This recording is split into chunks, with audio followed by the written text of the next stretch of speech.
10 Januarie. God is ons Vader. Hy weet wat ons nodig het, voordat ons vra. Want julle Vader weet wat julle nodig het, voordat julle hom vra. Matteus 6 vers 8. As God, die hemelse kunstenaar, aan die eenvoudige blomme wat binne een dag vergaan, hul delikate en afwisselende kleure gee, hoeveel groter sal sy sorg nie wees vir diegene wat na sy eie beeld geskape is nie. As mense God liefhet en gehoorsaam en hulle deel bydra, sal God in al hul behoeftes voorsien.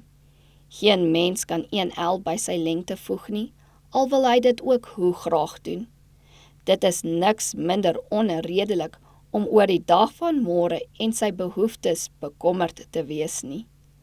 Doen die plig en vertrou op God, want hy weet wat u nodig het. Hy waak oor ons met groter teerheid as 'n moeder oor 'n lydende kind. In verwarring en lyding is God 'n vriend, 'n beskermer in nood, 'n bewaarder teen die duisende gevare wat ons nie sien nie. God woon in elke tuiste.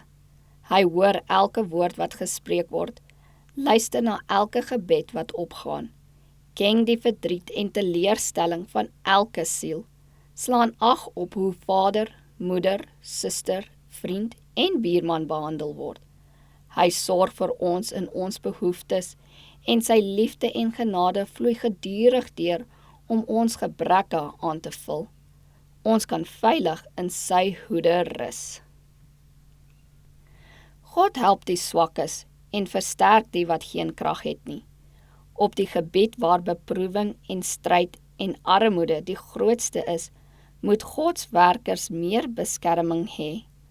Aan hul wat arbei in die hitte van die stryd, sê God, die Here is jou skaduwee aan jou regterhand. Die Here pas hom by ons besondere behoeftes aan. Hy is 'n skaduwee aan ons regterhand. Hy wandel dig aan ons sy, gereed om in al ons behoeftes te voorsien. Hy kom dig naby diegene wat hulle in gewillige diens vir hom begewe. Hy ken elkeen by sy naam. O, wat 'n versekering het ons van Christus se teedere liefde.